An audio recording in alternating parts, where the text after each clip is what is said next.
आगरा में कड़ाके की सर्दी पड़ रही थी। यमुना नदी पर सुबह शाम कोहरे की मोटी चादर बिछ जाती थी और सर्द हवाएं ऐसी चलती थीं मानो हड्डियों तक को चीर देंगी। महल के अंदर भी अंगीठियों में हर वक्त आग दहकती रहती थी, फिर भी ठंड का एहसास कम नहीं होता था। ऐसे ही एक दिन शहंशाह अकबर का दरबार लगा हुआ था। ज्यादातर दरबारी भारी भरकम गर्म शालों में लिपटे हुए थे और उनके चेहरे पर ठंड की वजह से एक सुस्ती छाई हुई थी। माहौल कुछ बोझिल सा था। शहंशाह अकबर को यह सुस्ती और खामोशी बिल्कुल पसंद नहीं आई। वह हमेशा कुछ नया, कुछ रोमांचक करने के मूड में रहते थे। उनकी नजरें दरबारियों पर घूमी और फिर बीरबल पर आकर टिक गईं, जो हमेशा की तरह शांत और संयमित बैठे थे। अकबर के मन में एक शरारत सूझी। उन्हें लगा कि इस सर्द माहौल में थोड़ी गर्मी लाने का इससे अच्छा तरीका और क्या हो सकता है। अकबर ने अपनी गंभीर आवाज में कहा, दरबारियों, हमें लगता है कि इस सर्दी ने आप सबकी हिम्मत और गर्मी को सोख लिया है। हम यह देखना चाहते हैं कि हमारे दरबार में असली बहादुर कौन है, जिसके जिस्म में मुगल सल्तनत का गर्म खून दौड़ता है। दरबार में अचानक हलचल मच गई। सब एक दूसरे को देखने लगे। अकबर ने अपनी बात आगे बढ़ाई, इसलिए हमने एक फैसला किया है। कल सुबह सूरज उगने के ठीक बाद हमारे सभी खास दरबारी हमारे साथ यमुना के शाही घाट पर चलेंगे। वहां सबको यमुना के बर्फीले पानी में डुबकी लगानी होगी। यह सुनते ही दरबार में सन्नाटा छा गया। कई दरबारियों के तो चेहरे का रंग ही उड़ गया। यमुना के उस पानी के बारे में सोचने भर से ही उनकी कंपकंपी छूट रही थी। एक दरबारी ने हिम्मत करके पूछा, गुस्ताखी माफ जहांपनाह, पर इस इम्तिहान का मकसद क्या है? अकबर मुस्कुराए। उनकी आंखों में एक शरारती चमक थी। मकसद है बहादुरी की परीक्षा। और सिर्फ इतना ही नहीं, जो भी दरबारी इस इम्तिहान को पूरा करेगा, उसे हमारी तरफ से 1000 सोने की मोहरें इनाम में दी जाएंगी। 1000 सोने की मोहरें। यह रकम इतनी बड़ी थी कि दरबारियों की आंखों में लालच की चमक दौड़ गई। ठंड का डर थोड़ा कम हुआ और इनाम का लालच बढ़ गया। सबने एक स्वर में इस शर्त को मंजूर कर लिया। बीरबल भी चुपचाप बैठे सब कुछ देख और सुन रहे थे। उन्होंने भी अपनी सहमति दे दी, क्योंकि शहंशाह का हुक्म टालने की हिम्मत किसी में नहीं थी। लेकिन बीरबल को यह शर्त थोड़ी अजीब लग रही थी। वह जानते थे कि शहंशाह अकबर यूं ही कोई काम नहीं करते। इस सीधी सादी लगने वाली शर्त के पीछे जरूर कोई गहरा राज छिपा था। जैसे ही दरबार खत्म हुआ, कुछ दरबारी जो बीरबल से खास तौर पर जलते थे, एक कोने में इकट्ठे हो गए। इनमें सबसे आगे थे मुल्ला दो प्याजा और हकीम मिर्जा। उन्हें यह एक सुनहरा मौका लगा बीरबल को ज़लील करने का। मुल्ला दो प्याजा ने फुसफुसाते हुए कहा, भाइयों, यही मौका है उस घमंडी बीरबल को सबक सिखाने का। हर बार वो अपनी चतुराई से बच निकलता है, लेकिन इस बार हम उसे ऐसा फंसाएंगे कि वो पूरे दरबार में मजाक बनकर रह जाएगा। हकीम मिर्जा ने पूछा, लेकिन कैसे? डुबकी तो सबको लगानी है। इसमें हम उसे कैसे फंसा सकते हैं? मुल्ला ने अपनी शातिर मुस्कान के साथ कहा, मेरे पास एक तरकीब है। हम सब इस शर्त को एक नया मोड़ देंगे। हम सब आज रात ही शहंशाह से मिलेंगे और उन्हें अपनी योजना में शामिल करेंगे। शहंशाह को भी बीरबल के साथ मजाक करना पसंद है, वह जरूर मान जाएंगे। उस रात वे सभी साजिशी दरबारी चुपके से शहंशाह अकबर के निजी कक्ष में पहुंचे। उन्होंने अकबर को अपनी योजना बताई।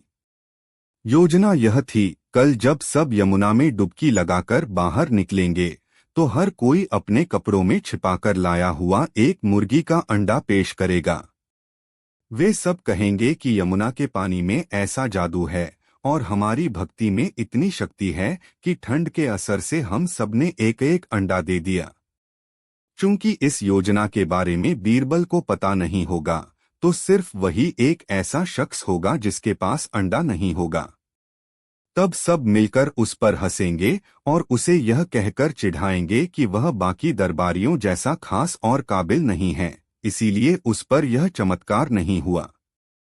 अकबर को यह योजना बहुत मजेदार लगी। उन्हें बीरबल की हाजिर जवाबी पर पूरा भरोसा था और वह यह देखने के लिए उत्सुक थे कि बीरबल इस अजीबोगरीब स्थिति से खुद को कैसे बाहर निकालते हैं। उन्होंने इस शरारत के लिए अपनी सहमति दे दी। तय हो गया। अगली सुबह बीरबल को अपमानित करने का पूरा मंच तैयार था। हर साजिशी दरबारी ने अपने अपने कपड़ों में बड़ी सफाई से एक एक अंडा छिपा लिया। वे सब मन ही मन खुश हो रहे थे और उस पल का इंतजार कर रहे थे जब बीरबल का सिर शर्म से झुक जाएगा। अगली सुबह जैसा तय हुआ था, शहंशाह अकबर और उनके सभी खास दरबारी यमुना के किनारे मौजूद थे। सर्द हवाएं चल रही थीं और नदी का पानी कांच की तरह ठंडा और स्थिर दिख रहा था।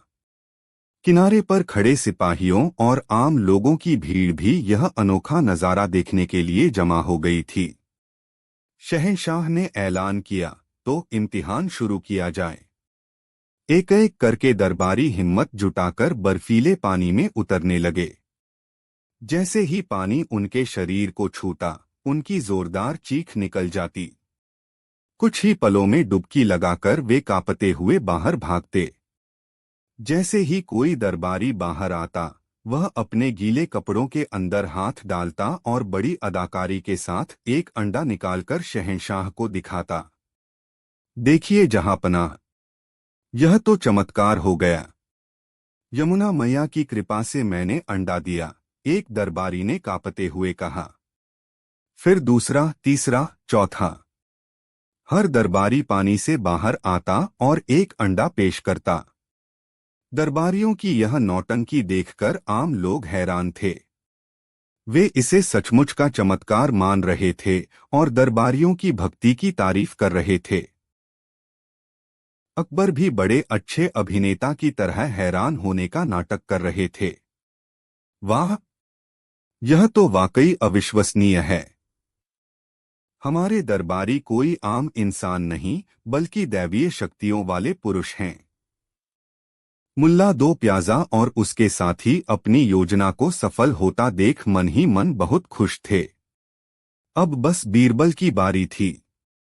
सबकी नजरें बीरबल पर थीं, जो अब तक पानी में नहीं उतरे थे।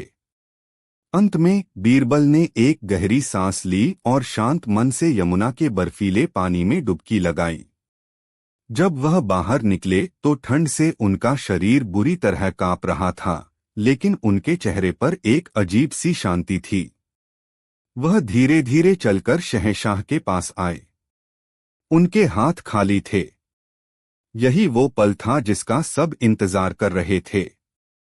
मुल्ला दो प्याजा ने तुरंत ताना कसा, अरे बीरबल, लगता है तुम पर यमुना मैया की कृपा नहीं हुई। कहाँ है तुम्हारा अंडा? या तुम हम जैसे काबिल ही नहीं हो? दूसरे दरबारियों ने भी मजाक उड़ाना शुरू कर दिया। लगता है बीरबल की सारी अक्ल ठंड ने जमा दी है। शायद यह चमत्कार सिर्फ वफादार दरबारियों पर ही होता है। पूरा माहौल बीरबल के खिलाफ हो चुका था। भीड़ में भी कानाफूसी शुरू हो गई। बीरबल की इज्जत दांव पर लगी थी। शहंशाह अकबर ने भी अपनी भूमिका निभाते हुए गंभीरता से पूछा, बीरबल, यह क्या मामला है? तुम्हारे सभी साथियों ने अपनी काबिलियत का सबूत दिया है। तुम खाली हाथ क्यों हो? क्या तुम्हारे पास इस नाकामी का कोई जवाब है? अब बीरबल चारों तरफ से घिर चुके थे। साजिश करने वाले दरबारी अपनी जीत पर मुस्कुरा रहे थे। उन्हें लगा कि आज बीरबल की बोलती बंद हो जाएगी। दरबार में कुछ पलों के लिए खामोशी छा गई। सबकी नजरें बीरबल पर थीं, जो ठंड से कांप रहे थे, लेकिन उनकी आंखों में हार का कोई निशान नहीं था। उन्होंने एक नज़र उन सभी दरबारियों पर डाली जो हाथों में अंडे लिए खड़े थे। फिर उन्होंने शहंशाह अकबर को देखा।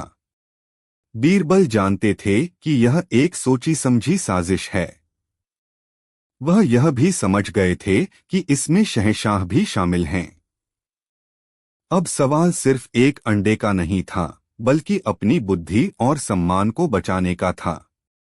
बीरबल ने कोई सफाई नहीं दी, कोई बहाना नहीं बनाया। इसके बजाय उन्होंने कुछ ऐसा किया जिसकी किसी ने कल्पना भी नहीं की थी।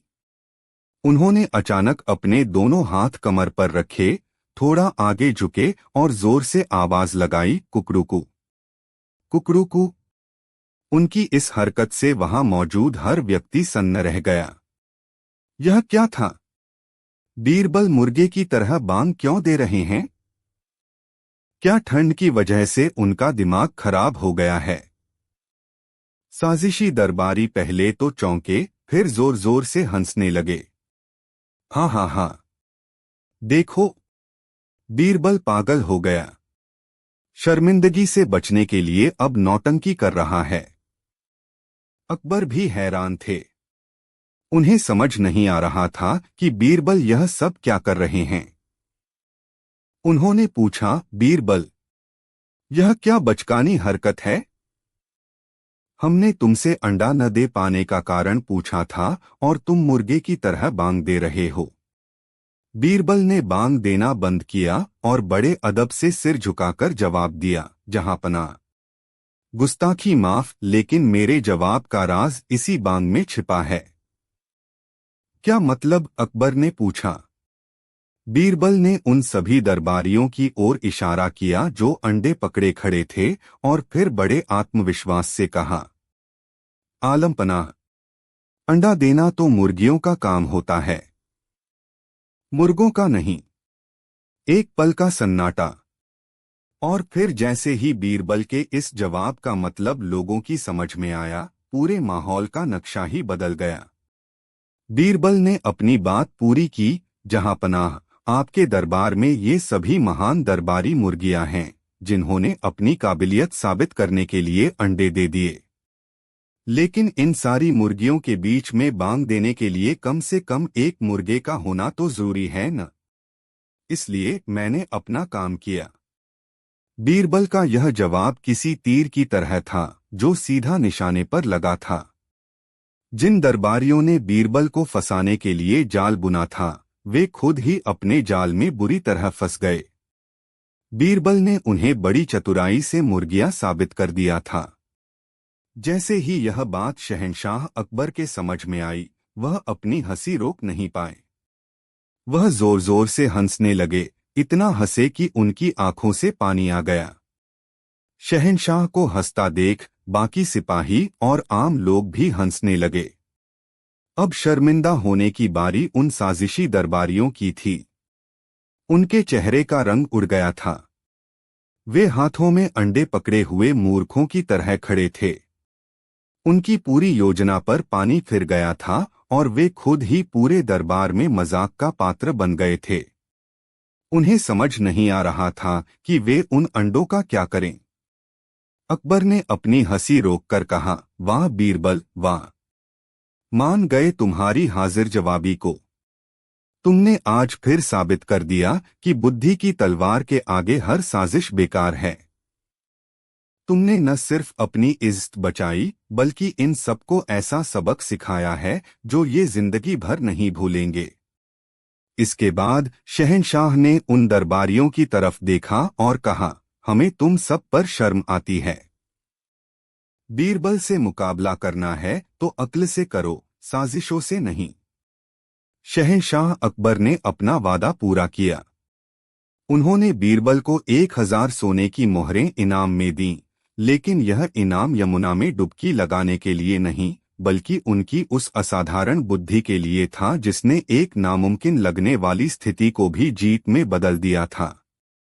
यह कहानी आज भी हमें सिखाती है कि मुश्किलें और साजिशें हर किसी के जीवन में आती हैं, लेकिन जो व्यक्ति दिमाग और तेज बुद्धि से काम लेता है, वह सबसे कठिन परिस्थिति से भी विजेता बनकर निकलता है।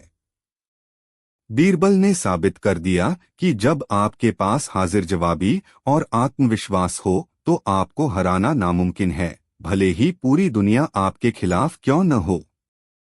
कहानी 2। सर्दियों की एक खुशनुमा दोपहर थी। दीवाने खास में महफिल जमी थी। शहंशाह अकबर का मूड बहुत अच्छा था। वह अपने दरबारियों के साथ हंसी ठिठोली कर रहे थे। बीरबल भी अपनी खास जगह पर बैठे थे। उनकी मंद मुस्कान महफिल की रौनक बढ़ा रही थी।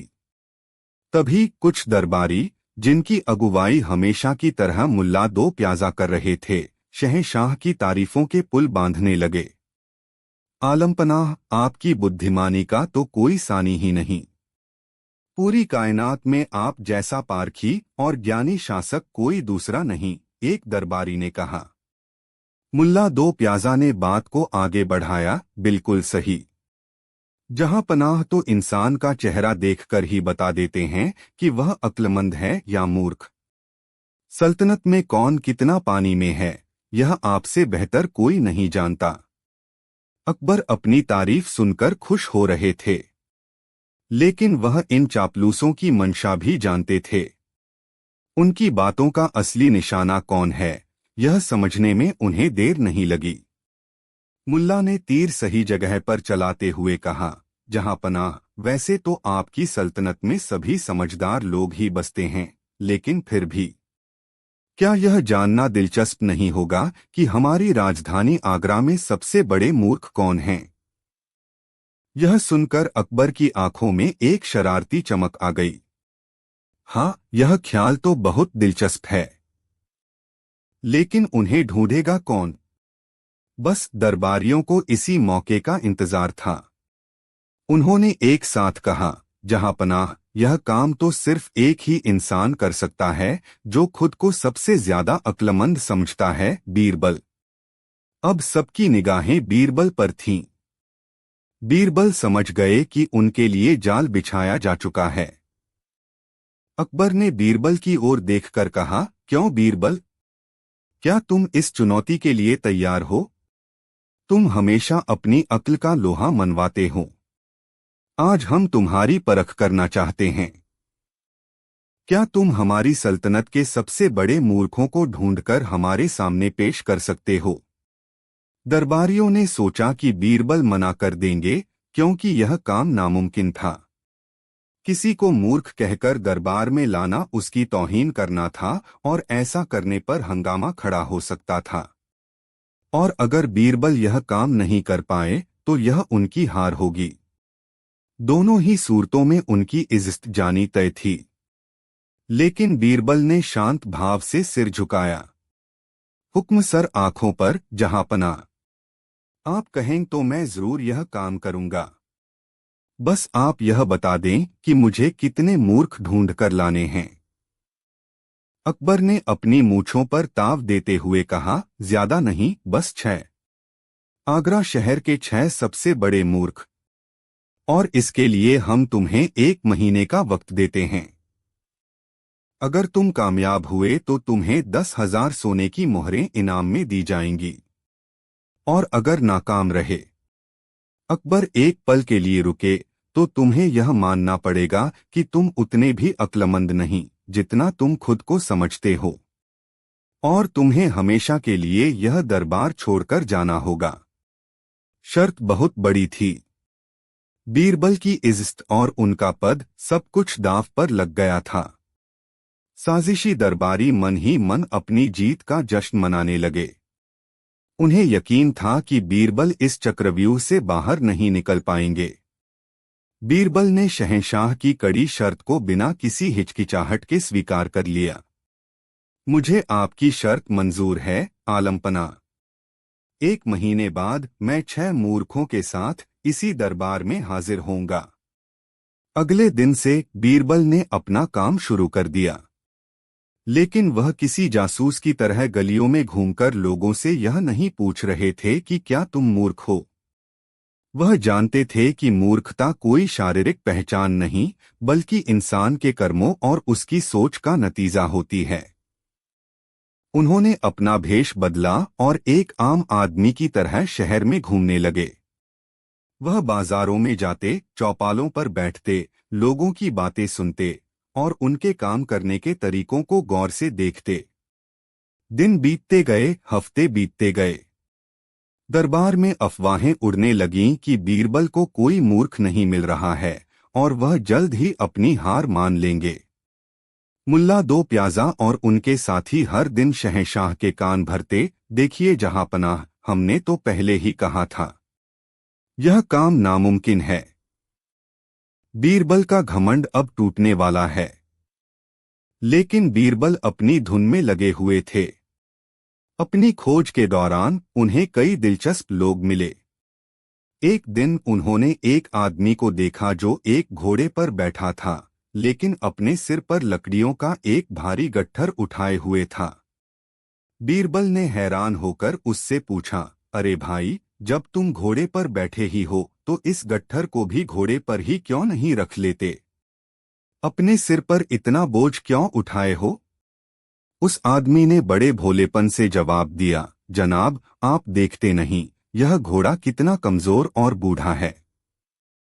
मैं तो पहले से ही इस पर बैठा हूँ। अगर गट्ठर का बोझ भी इसी पर डाल दूंगा तो यह बेचारा मर नहीं जाएगा। इसलिए मैंने गट्ठर का बोझ अपने सिर पर उठा लिया है ताकि मेरे घोड़े को तकलीफ न हो। बीरबल ने अपना माथा पीट लिया। वह समझ गए कि उन्हें अपना पहला मूर्ख मिल गया है। कुछ दिन बाद उन्होंने एक और अजीब नजारा देखा। रात का समय था और एक आदमी सड़क के किनारे जल रहे एक चिराग के नीचे कुछ ढूंढ रहा था। वह बहुत परेशान लग रहा था। बीरबल ने उससे पूछा, क्या हुआ भाई? क्या खो गया है तुम्हारा? आदमी ने जवाब दिया, मेरी सोने की अंगूठी खो गई है। सुबह से ढूंढ रहा हूं, मिल ही नहीं रही। बीरबल ने पूछा, क्या तुम्हारी अंगूठी यहीं पर गिरी थी? आदमी ने जवाब दिया, नहीं नहीं, गिरी तो उस अंधेरे कोने में थी, लेकिन वहां रोशनी नहीं है, तो मैं ढूंढूं कैसे? इसलिए मैं यहां रोशनी में ढूंढ रहा हूं। जब मिलेगी तो यहीं मिलेगी। बीरबल मुस्कुराए। उन्हें अपना दूसरा मूर्ख भी मिल गया था। इसी तरह अपनी यात्रा के दौरान बीरबल को और भी नमूने मिले। एक आदमी उस डाल को काट रहा था जिस पर वह खुद बैठा था। एक और आदमी अपने घर की दीवार बना रहा था, लेकिन दरवाजे के लिए जगह छोड़ना ही भूल गया था। बीरबल ने उन सभी लोगों के नाम और पते अपनी डायरी में लिख लिए। एक महीना पूरा होने में बस एक दिन बाकी था। एक महीने का आखिरी दिन आ गया। दीवानयाम खचाखच भरा हुआ था। हर कोई यह देखने के लिए बेताब था कि बीरबल अपनी चुनौती में कामयाब हुए या नहीं। साजिशी दरबारी सबसे आगे बैठे थे, उनके चेहरों पर एक विजयी मुस्कान थी। उन्हें पूरा यकीन था कि बीरबल खाली हाथ लौटेंगे। शहंशाह अकबर भी अपने सिंहासन पर विराजमान थे। उनकी आंखों में उत्सुकता थी। तभी दरबार का दरवाजा खुला और बीरबल ने अंदर प्रवेश किया। लेकिन वह अकेले नहीं थे। उनके पीछे 4 लोग और थे, वही लोग जिन्हें बीरबल ने अपनी यात्रा के दौरान पाया था, घोड़े पर गट्ठर वाला, चिराग के नीचे अंगूठी ढूंढने वाला, डाल काटने वाला और बिना दरवाजे के दीवार बनाने वाला। चारों बड़े सहमे हुए और घबराए हुए लग रहे थे। उन्हें नहीं पता था कि उन्हें शहंशाह के दरबार में क्यों लाया गया है।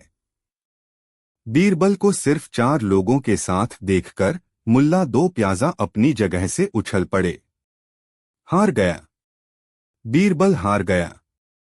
जहांपनाह, देखिए, हमने 6 मूर्ख लाने को कहा था और यह सिर्फ 4 लेकर आया है। यह अपनी शर्त पूरी नहीं कर पाया। इसे अब दरबार से निकाल देना चाहिए। बाकी दरबारी भी चिल्लाने लगे, हाँ हाँ। बीरबल नाकाम रहा। शर्त के मुताबिक इसे सजा मिलनी चाहिए। अकबर ने हाथ उठाकर सबको शांत किया। उन्होंने बीरबल से पूछा, बीरबल, तुम्हारी गिनती कुछ कम लग रही है। हमने 6 मूर्खों को लाने का हुक्म दिया था, बाकी के 2 कहाँ हैं? बीरबल ने सिर झुकाकर कहा, आलमपनाह, बाकी के 2 भी यहीं मौजूद हैं। लेकिन पहले आप मुझे इन 4 की मूर्खता के किस्से सुनाने की इजाजत दें। अकबर ने इजाजत दे दी। बीरबल ने एक एक करके उन 4 की कहानियां बड़े ही मजेदार अंदाज में सुनाई। जब उन्होंने घोड़े पर गट्ठर रखने वाले की कहानी सुनाई तो पूरा दरबार हंसते हंसते लोटपोट हो गया।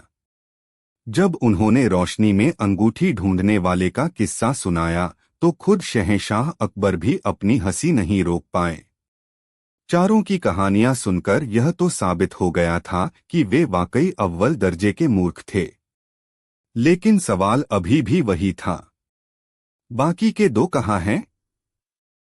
दरबारियों ने फिर से शोर मचाना शुरू कर दिया। यह हमें बहलाने की कोशिश कर रहा है। इसने अपनी हार मान ली है। अकबर ने गंभीर होकर कहा, बीरबल, तुम्हारी कहानियां बहुत मनोरंजक थीं। लेकिन अब हमारे सवाल का जवाब दो। 5वां और 6ठा मूर्ख कौन है? दरबार में एकदम खामोशी छा गई। यह फैसले का पल था। बीरबल ने एक गहरी सांस ली। वह आगे बढ़े और शहंशाह के सिंहासन के ठीक सामने आकर खड़े हो गए। उन्होंने बड़े अदब से कहा, जहांपनाह, 5वां मूर्ख मैं खुद हूं। यह सुनते ही दरबार में जैसे भूचाल आ गया। हर कोई सन्न रह गया। खुद अकबर भी हैरान थे। बीरबल खुद को मूर्ख क्यों कह रहे हैं? मुल्ला दो प्याजा ने ताना कसा, हाँ, हम तो पहले से ही जानते थे। आज इसने खुद ही मान लिया। अकबर ने बीरबल से पूछा, तुम ऐसा क्यों कह रहे हो बीरबल? अपनी हार से बचने के लिए यह कौन सा नया नाटक है? बीरबल ने बड़ी शांति से जवाब दिया, नहीं जहांपनाह, यह कोई नाटक नहीं है। मैं 5वां मूर्ख इसलिए हूं क्योंकि मेरे पास सल्तनत के इतने जरूरी और अहम काम थे, जिन्हें छोड़कर मैं पिछले 1 महीने से आगरा की गलियों में मूर्खों को ढूंढने जैसा एक निहायत ही बेकार और व्यर्थ काम करता रहा। एक समझदार आदमी कभी भी अपना कीमती वक्त ऐसे फालतू काम में बर्बाद नहीं करता। इसलिए मैं ही 5वां मूर्ख हूं। बीरबल का यह तर्क इतना सटीक था कि किसी के पास कोई जवाब नहीं था। उन्होंने बड़ी चतुराई से इस पूरी चुनौती को ही एक मूर्खतापूर्ण कार्य साबित कर दिया था। दरबारियों के चेहरे का रंग उड़ गया। लेकिन कहानी अभी खत्म नहीं हुई थी। अकबर भी बीरबल की इस बुद्धिमानी से प्रभावित हुए बिना नहीं रह सके। लेकिन उन्होंने अपनी उत्सुकता को काबू में रखते हुए पूछा, ठीक है बीरबल, मान लिया कि तुम 5वें मूर्ख हो। लेकिन 6ठा कौन है? अब दरबार में सांसों की आवाज भी सुनाई दे रही थी। सबका दिल जोर जोर से धड़क रहा था। बीरबल ने एक बार फिर सिर झुकाया, इतना झुकाया कि उनकी पगड़ी जमीन को छूने लगी। उन्होंने कांपती हुई आवाज का अभिनय करते हुए कहा, गुस्ताखी माफ जहांपना। मेरी जान बख्श दी जाए तो अर्ज करूं। कहो बीरबल, डरो मत, अकबर ने कहा। बीरबल ने सिर उठाया। उनकी आंखों में एक शरारती चमक थी, लेकिन चेहरा बिल्कुल गंभीर था। आलमपनाह, उन्होंने कहा, इस सल्तनत का 6ठा सबसे बड़ा मूर्ख वो इंसान है जिसे यह यकीन था कि इस दुनिया में मूर्खों को ढूंढा जा सकता है, और जिसने एक अक्लमंद आदमी को यह बेमतलब का काम सौंपा। 1 पल, 2 पल, 10 पल।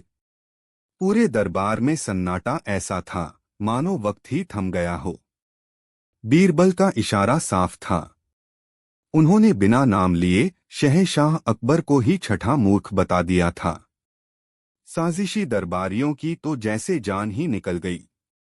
उन्हें लगा कि अब बीरबल का सिर धड़ से अलग कर दिया जाएगा।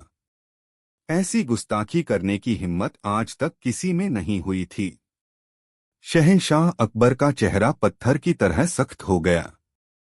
उनकी आंखों में गुस्सा था, हैरानी थी, और फिर धीरे धीरे उनके होठों पर एक मुस्कान आई, और फिर वह जोर जोर से हंसने लगे। उनकी हंसी एक ठहाके में बदल गई जो पूरे दरबार में गूंजने लगी। शहंशाह को हंसता देख दरबारियों की जान में जान आई। अकबर ने अपनी हंसी रोककर कहा, वाह बीरबल वाह, मान गए। हम तुम्हें मूर्ख साबित करना चाहते थे और तुमने हमें ही आईना दिखा दिया।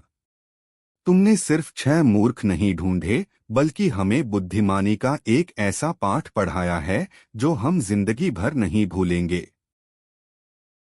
उन्होंने स्वीकार किया, हाँ, हम ही थे वो छठे मूर्ख जिसने अपना और अपने सबसे काबिल सलाहकार का वक्त ऐसे बेकार काम में जाया किया। फिर उनका चेहरा गंभीर हो गया और उन्होंने उन साजिशी दरबारियों की ओर देखा। और यह सब तुम्हारी वजह से हुआ। तुम्हारी छोटी सोच और ईर्ष्या ने दरबार का कीमती समय बर्बाद किया। आइंदा अगर किसी ने बीरबल के खिलाफ ऐसी कोई साजिश करने की कोशिश की तो उसका अंजाम अच्छा नहीं होगा। दरबारियों के सिर शर्म से झुक गए। उनका बनाया हुआ जाल उन्हीं पर उल्टा पड़ गया था। शहंशाह अकबर ने बीरबल को 10,000 सोने की मोहरें इनाम में दीं और कहा, यह इनाम मूर्खों को ढूंढने के लिए नहीं बल्कि हमें हमारी अपनी मूर्खता का एहसास दिलाने के लिए है।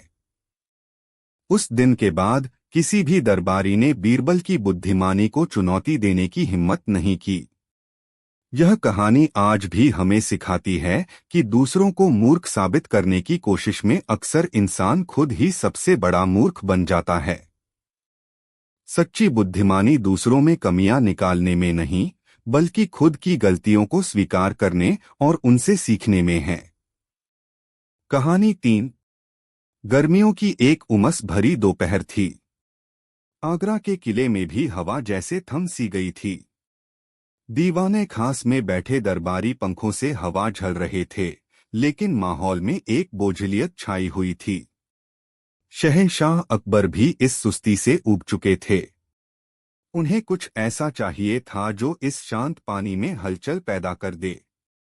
उनकी नजरें दरबारियों पर घूमी और बीरबल पर आकर रुक गईं, जो हमेशा की तरह शांत मुद्रा में बैठे थे। तभी मुल्ला दो प्याजा, जो बीरबल से जलने का कोई मौका नहीं छोड़ते थे, शहंशाह के कान में कुछ फुसफुसाए।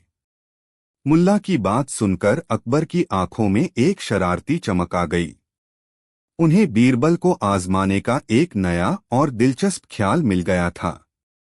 अकबर अपनी गद्दी पर तनकर बैठ गए और अपनी रौबदार आवाज में बोले, दरबारियों, हम अपनी सल्तनत की सुरक्षा और वास्तुकला को लेकर हमेशा चिंतित रहते हैं। हमारे पास दुनिया के सबसे मजबूत किले हैं, सबसे ऊंची दीवारें हैं, लेकिन दुश्मन की नजर से कुछ भी छिपा नहीं है। दीवारें दिखती हैं, इसीलिए उन्हें तोड़ा भी जा सकता है। दरबार में बैठे सभी लोग ध्यान से सुनने लगे, यह समझने की कोशिश कर रहे थे कि शहंशाह आखिर कहना क्या चाहते हैं। अकबर ने अपनी बात आगे बढ़ाई, इसलिए हमारे मन में एक विचार आया है। हम एक ऐसी दीवार बनाना चाहते हैं जो हो तो लेकिन दिखे नहीं। एक अदृश्य दीवार, एक ऐसी दीवार जो हमारे खजाने, हमारे रहस्यों को दुश्मनों से महफूज रखे लेकिन किसी को नजर न आए। क्या हमारे दरबार में कोई ऐसा कारीगर या विद्वान है जो ऐसी दीवार बना सके? यह सुनते ही पूरे दरबार में सन्नाटा छा गया। यह कैसा हुक्म था? अदृश्य दीवार? यह तो सरासर नामुमकिन था। जो चीज होगी वह दिखेगी जरूर, और जो दिखेगी नहीं वह होगी ही नहीं। बड़े बड़े मंत्री, इंजीनियर और विद्वान सिर झुकाकर खड़े हो गए। किसी के पास इस बेतुके सवाल का कोई जवाब नहीं था। अब अकबर की विजी मुस्कान बीरबल की ओर मुड़ी। क्यों बीरबल, तुम चुप क्यों हो? क्या तुम्हारी अक्ल के खजाने में भी इस पहेली का कोई हल नहीं है? क्या तुम भी मानते हो कि यह नामुमकिन है? मुल्ला दो प्याजा और उनके साथी मन ही मन खुश हो रहे थे। उन्हें पूरा यकीन था कि बीरबल इस बार बुरी तरह फंस गए हैं। यह कोई दिमागी पहेली नहीं थी जिसका जवाब शब्दों में दिया जा सके। यह तो कुछ बनाने का हुक्म था, और जो चीज है ही नहीं उसे बीरबल बनाएंगे कैसे। लेकिन बीरबल के चेहरे पर चिंता की कोई लकीर नहीं थी। वह अपनी जगह से उठे, अदब से सलाम किया और बोले, आलमपनाह, दुनिया में कुछ भी नामुमकिन नहीं है। अगर आपका हुक्म है तो ऐसी दीवार जरूर बन सकती है। बस यह काम थोड़ा मुश्किल और वक्त लेने वाला है। यह सुनकर अकबर समेत पूरा दरबार हैरान रह गया। क्या बीरबल सच में यह कर सकते हैं?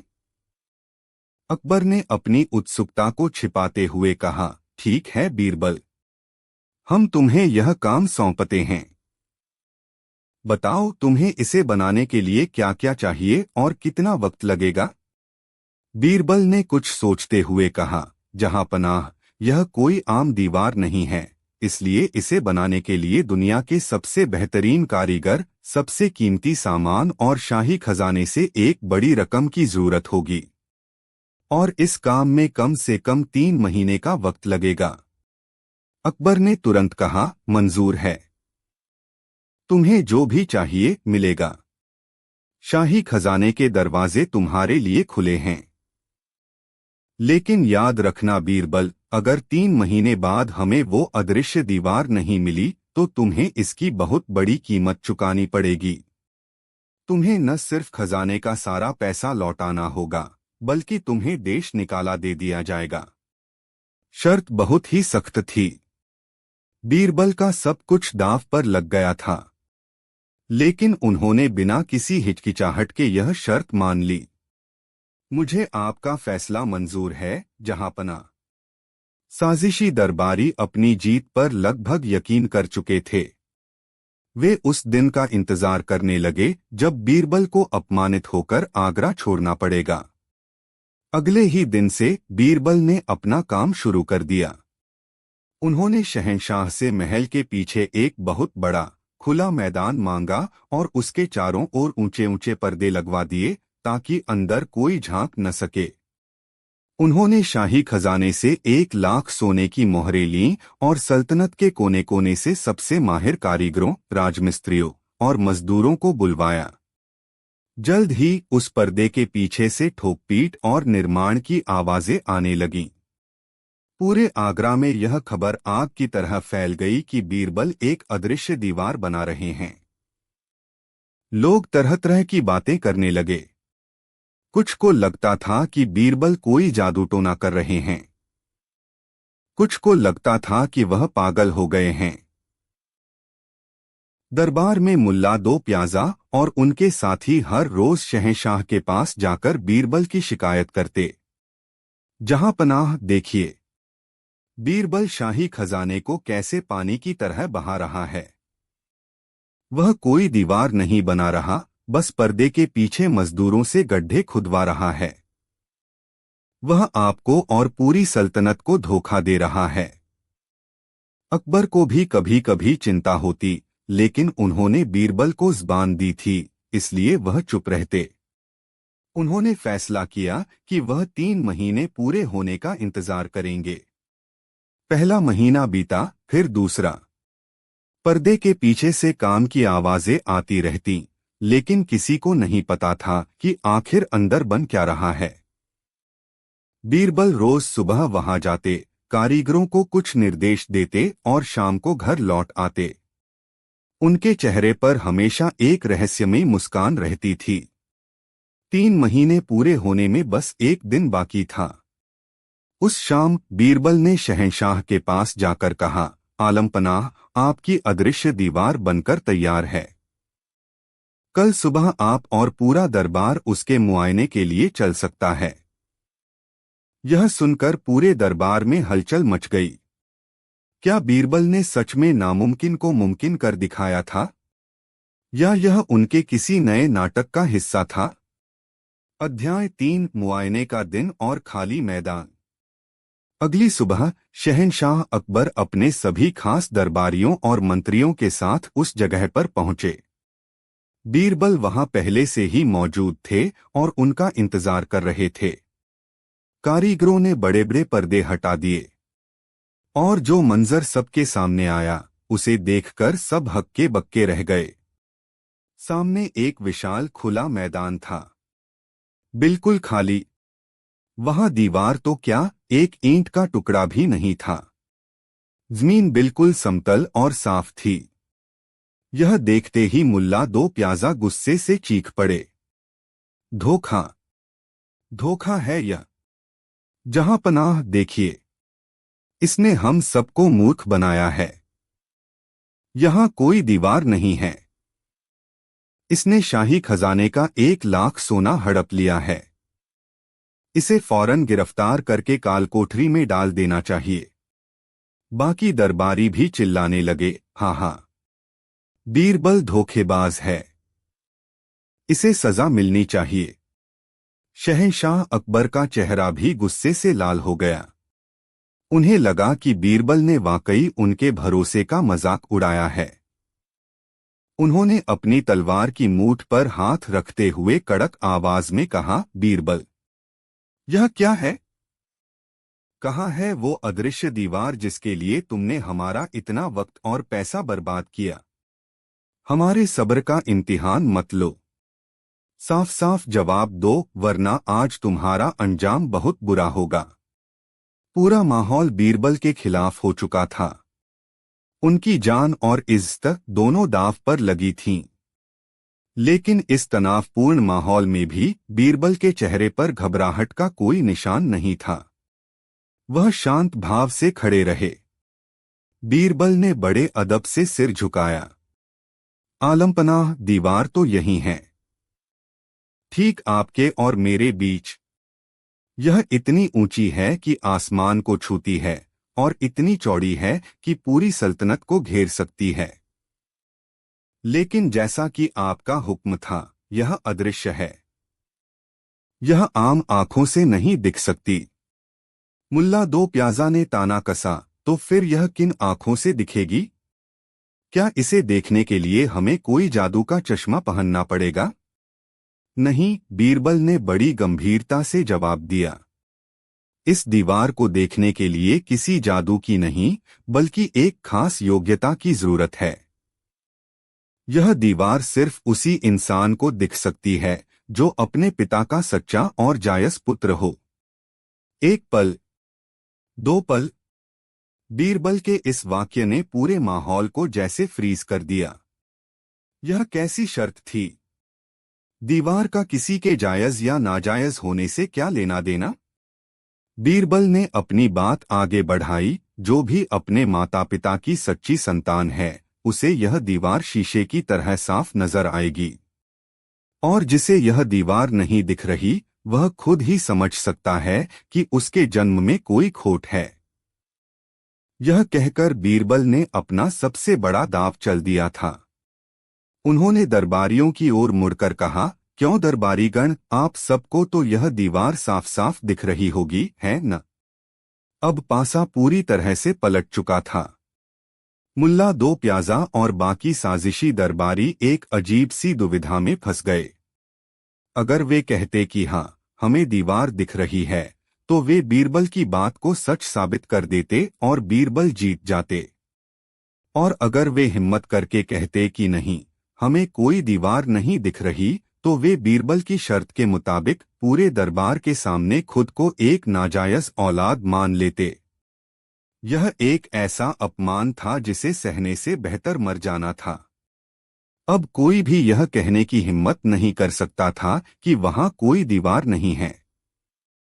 मुल्ला दो प्याजा ने हकलाते हुए कहा, हाँ हाँ, क्यों नहीं, दिख रही है। बहुत बहुत ही खूबसूरत और पारदर्शी दीवार है। वाह बीरबल, क्या कारीगरी है। यह सुनकर दूसरे दरबारियों ने भी हाँ में हाँ मिलानी शुरू कर दी। अरे हाँ, मुझे तो इसमें लगे कीमती पत्थर भी नजर आ रहे हैं, एक ने कहा। और इसकी ऊंचाई तो देखो, सच में आसमान तक पहुंच रही है, दूसरे ने कहा। देखते ही देखते हर कोई उस न दिखने वाली दीवार की तारीफों के पुल बांधने लगा। हर कोई यह साबित करने में लगा था कि वह सबसे ज्यादा जायज है और उसे दीवार सबसे ज्यादा साफ दिख रही है। अब सिर्फ एक ही व्यक्ति बचे थे जिन्होंने अपनी राय नहीं दी थी, खुद शहंशाह अकबर। सबकी नजरें अब शहंशाह पर थीं। वह भी उसी दुविधा में थे।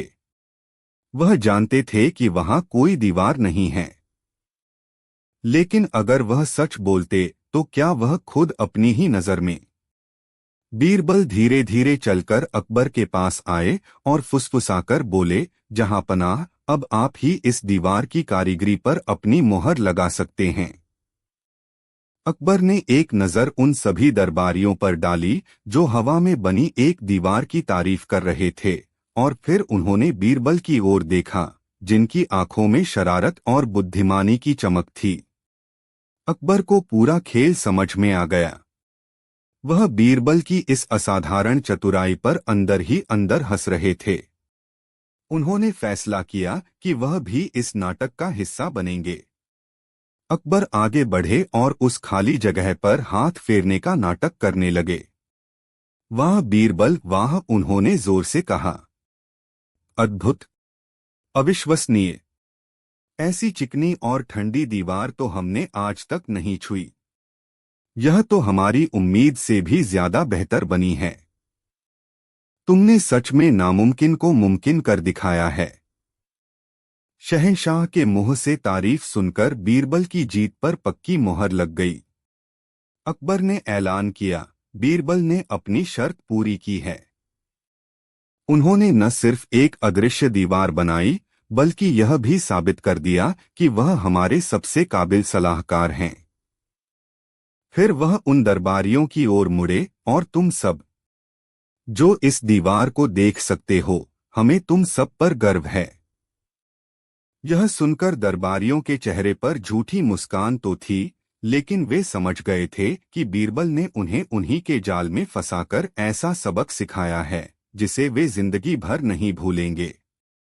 बाद में अकेले में अकबर ने बीरबल से पूछा, बीरबल, मान गए तुम्हारी अक्ल को, लेकिन यह बताओ तुमने उन 1,00,000 सोने की मोहरों का क्या किया?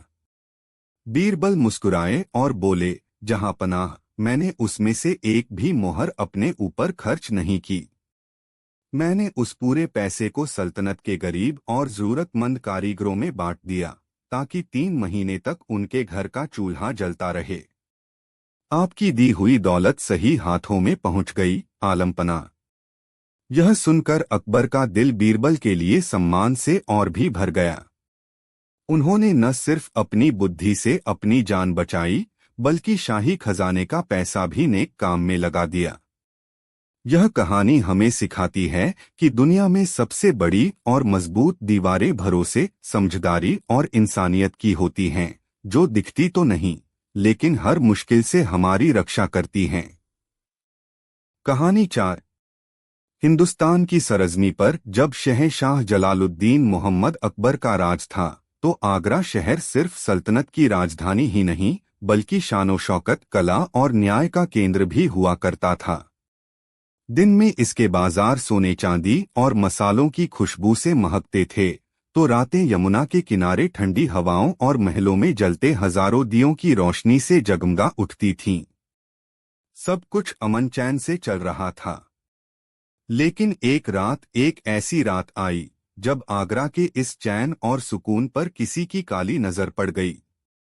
एक ऐसी रात जब अंधेरे की चादर ओढ़कर एक साजिश रची गई, और उसी साजिश ने शहंशाह अकबर के दरबार में एक ऐसी पहेली को जन्म दिया जिसे सुलझाना किसी के बस में नहीं था। यह कहानी है भरोसे की, धोखे की और उस असाधारण बुद्धिमानी की जिसने साबित कर दिया कि इंसान के चेहरे पर लिखे झूठ को पढ़ा जा सकता है, अगर पढ़ने वाला बीरबल हो। आगरा के सबसे अमीर और इज्जतदार व्यापारियों में से एक थे सेठ धनीराम। उनकी हवेली शहर के बीचों बीच किसी छोटे मोटे महल से कम नहीं थी। उनके व्यापार का डंका दूर दूर तक बजता था और उनकी ईमानदारी की मिसालें दी जाती थीं। उस रात भी दिन भर की थकान के बाद सेठ धनीराम अपनी हवेली में गहरी नींद सो रहे थे। उन्हें क्या पता था कि सुबह उनकी आंखों में नींद की जगह आंसू और दिल में चैन की जगह बेचैनी होगी। सुबह जब सूरज की पहली किरण ने हवेली के दरवाजे पर दस्तक दी तो साथ में एक क्यामत भी लाई। सेठ धनीराम के कमरे का दरवाजा खुला था और उनकी तिजोरी, उनकी 7 पुश्तों की मेहनत और विरासत की गवाह, वो लोहे की भारी भरकम तिजोरी आज खाली थी। लुट गए, हम बर्बाद हो गए, सेठानी की चीख ने पूरी हवेली को दहला दिया। कमरे का मंजर किसी बुरे सपने जैसा था। तिजोरी का ताला टूटा नहीं था, बल्कि उसे बड़ी सफाई से खोला गया था। इसका मतलब साफ था, चोर कोई बाहरी नहीं, बल्कि घर का ही कोई भेदी था। कोई ऐसा जिसे तिजोरी की चाबी के बारे में पता था। क्या चोरी हुआ था? सिर्फ सोना चांदी नहीं, बल्कि वो अनमोल हीरे जवाहरात जो सेठ धनीराम के पुरखों की निशानी थे। एक पन्ना जड़ा हार जो उनकी परदादी को मुगल बेगम से तोहफे में मिला था। माणिक की वो अंगूठियां जो उनके पिता ने बड़ी मेहनत से खरीदी थीं। और सोने की वो मोहरें जिन पर उनके परिवार का पुश्तैनी निशान था। यह सिर्फ दौलत की चोरी नहीं थी, यह उनके सम्मान और उनकी विरासत की चोरी थी। सेठ धनीराम के घर में 10 नौकर काम करते थे। कुछ सालों से थे, कुछ दशकों से। हर कोई वफादार लगता था, हर कोई भरोसेमंद। लेकिन अब हर चेहरा शक के दायरे में था। सबसे पुराने नौकर रामू काका ने कहा, मालिक 20 साल से आपकी सेवा कर रहा हूं। आपकी झूठी कसम खाऊं, मैंने कुछ नहीं किया। एक युवा नौकर मोहन बोला, सेठ जी, आप चाहें तो मेरी तलाशी ले लें, मेरे घर की तलाशी ले लें। मैं गरीब जरूर हूं, पर चोर नहीं। बात बढ़ गई। हवेली में घंटों तक पूछताछ चली, लेकिन नतीजा सिफर रहा। कोई सुराग नहीं, कोई गवाह नहीं। चोर इतना शातिर था कि उसने अपने पीछे एक निशान तक नहीं छोड़ा था। थक हार कर जब सेठ धनीराम को कोई रास्ता नहीं सूझा, तो उन्होंने सल्तनत के सबसे बड़े दरबार शहंशाह अकबर के दरबार का दरवाजा खटखटाने का फैसला किया। उन्हें यकीन था कि जहां दुनिया का हर रास्ता बंद हो जाता है, वहां से न्याय का एक रास्ता जरूर खुलता है, और वो रास्ता जाता था शहंशाह अकबर के दीवान-ए-आम तक। अगले दिन दीवान-ए-आम खचाखच भरा हुआ था। शहंशाह अकबर अपने राजसी सिंहासन पर विराजमान थे। उनके चेहरे पर एक शासक की कठोरता और एक पिता जैसी चिंता, दोनों के भाव थे। सेठ धनीराम ने कापती आवाज में अपनी पूरी आपबीती सुनाई। अकबर ने गंभीर आवाज में कहा, धनीराम, आप सल्तनत के एक सम्मानित व्यापारी हैं। आपकी सुरक्षा हमारी जिम्मेदारी है। यह चोरी सिर्फ आपके घर में नहीं, बल्कि हमारे न्याय और शासन पर एक धब्बा है। शहंशाह ने तुरंत अपने सबसे काबिल सिपाहियों को हवेली की जांच का हुक्म दिया। हवेली को छाना गया, हर कोने की तलाशी ली गई, नौकरों के घरों को भी देखा गया, लेकिन चोरी हुए जेवरात का एक छोटा सा टुकड़ा भी नहीं मिला। अब शक की सुई पूरी तरह से उन 10 नौकरों पर ही टिकी हुई थी। उन्हें दरबार में पेश किया गया। अकबर ने कड़क आवाज में कहा, तुम में से ही कोई एक है जिसने अपने मालिक की पीठ में छुरा घोंपा है, जिसने नमक का हक अदा नहीं किया। बेहतर होगा कि तुम खुद ही अपना गुनाह कबूल कर लो। तुम्हारी सजा कम कर दी जाएगी, वरना अगर हमने सच का पता लगाया तो ऐसी सजा मिलेगी कि तुम्हारी रूह कांप जाएगी। शहंशाह की धमकी का भी कोई असर नहीं हुआ। 10 के 10 नौकर रोते बिलखते रहे, अपनी वफादारी की दुहाई देते रहे, लेकिन किसी ने भी अपना मुंह नहीं खोला। वे सब इतने अच्छे अभिनेता थे कि उनमें से असली चोर को पहचानना नामुमकिन लग रहा था। दिन बीत गया। अकबर ने अपने मंत्रियों से सलाह ली, काजी से मशवरा किया, लेकिन कोई भी इस गुत्थी को सुलझाने का रास्ता नहीं बता पा रहा था। बिना सबूत के किसी को सजा देना अन्याय होता और सबको छोड़ देना चोर को बढ़ावा देना होता। शहंशाह अकबर की पेशानी पर चिंता की लकीरें गहरी हो गईं। जब भी कोई ऐसी मुश्किल आन पड़ती थी, जब अक्ल के सारे घोड़े दौड़कर थक जाते थे, तब उनकी नजरें सिर्फ एक ही शख्स को ढूंढती थीं। अकबर ने अपने एक मंत्री से कहा, बीरबल कहाँ हैं? इस पहेली को अब वही सुलझा सकते हैं। तुरंत बीरबल को दरबार में हाजिर होने का पैगाम भेजो। कुछ ही देर में अपनी चिरपरिचित मुस्कान और आंखों में बुद्धिमानी की चमक लिए बीरबल दरबार में हाजिर हुए। उन्होंने शहंशाह को सलाम किया और पूरा मामला बड़े ध्यान से सुना। उन्होंने सेठ धनीराम से कुछ सवाल पूछे, चोरी के तरीके को समझा और फिर उन 10 नौकरों को गौर से देखा।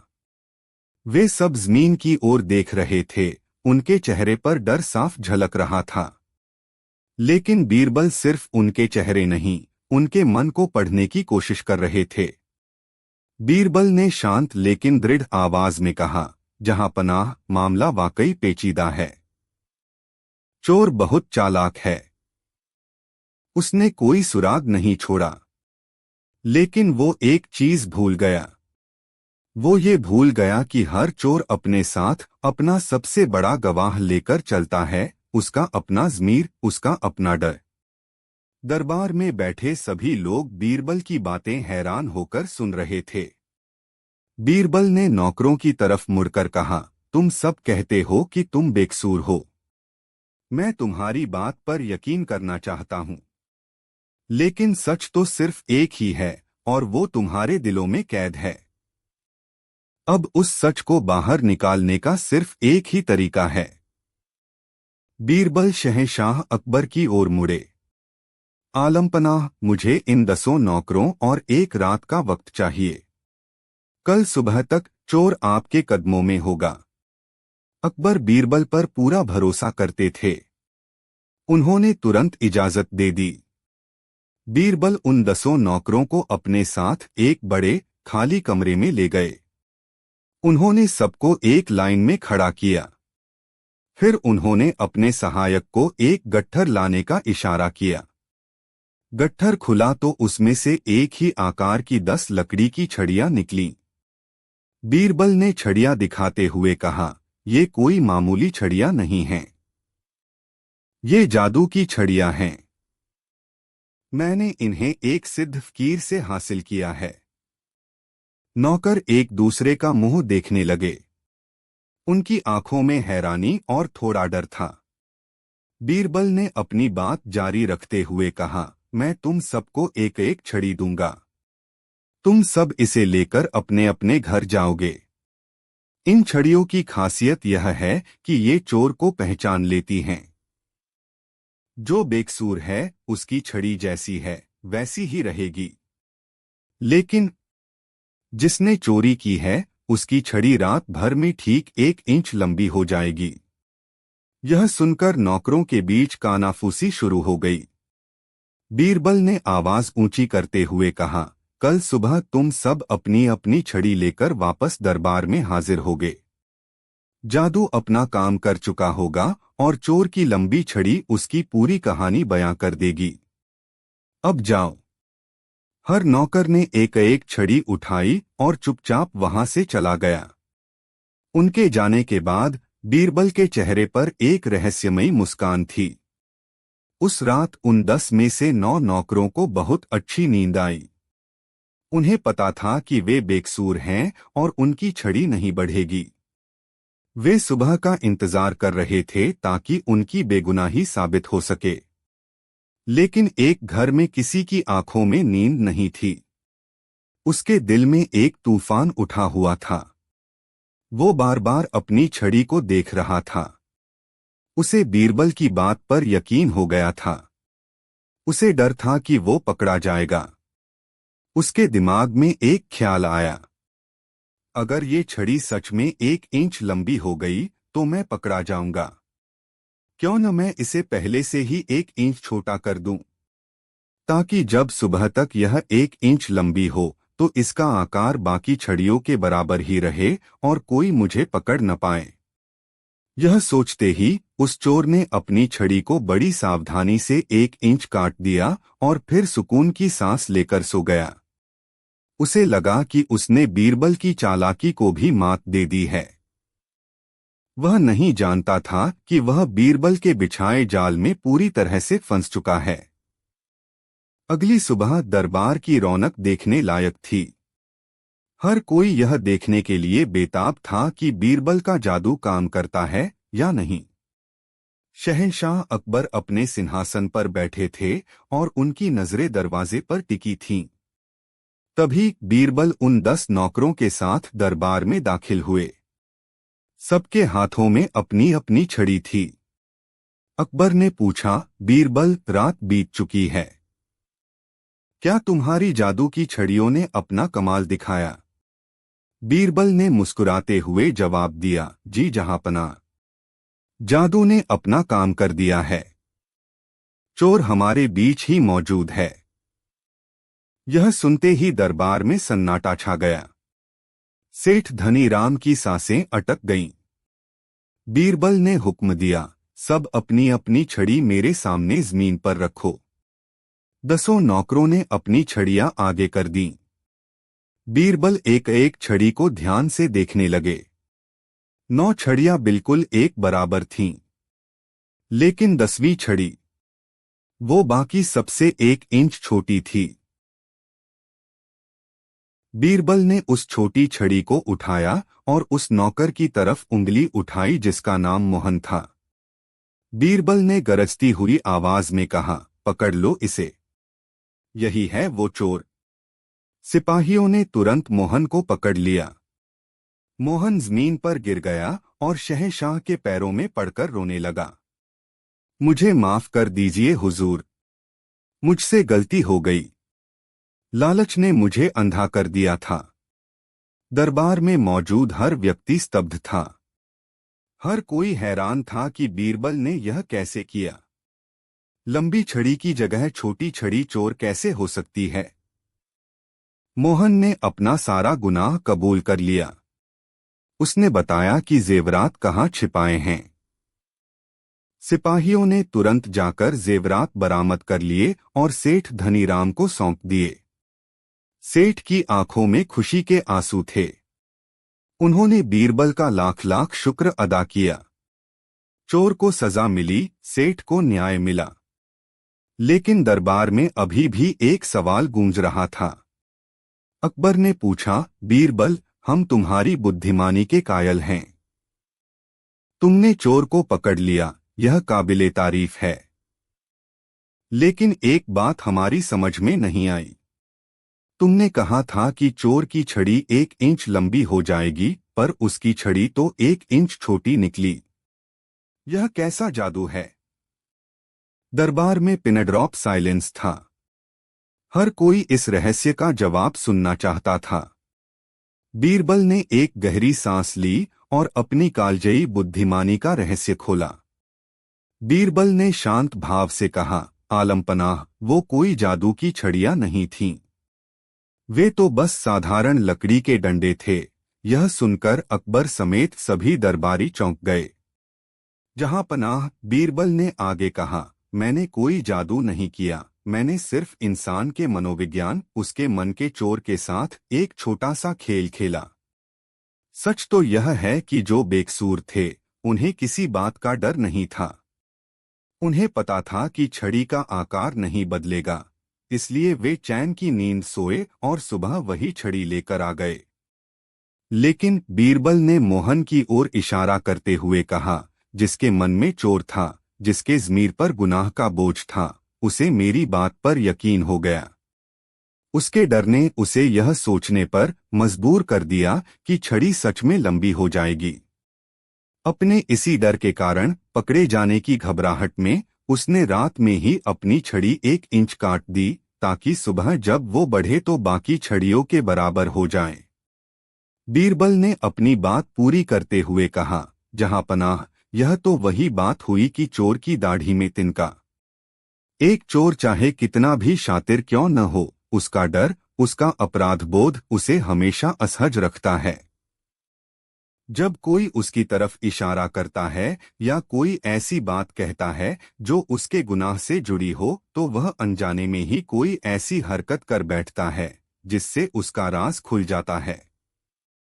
जैसे अगर किसी दाढ़ी वाले चोर को कहा जाए कि चोर की दाढ़ी में तिनका है, तो वह फौरन अपनी दाढ़ी को छूकर देखेगा, जबकि बेकसूर आदमी ऐसा नहीं करेगा।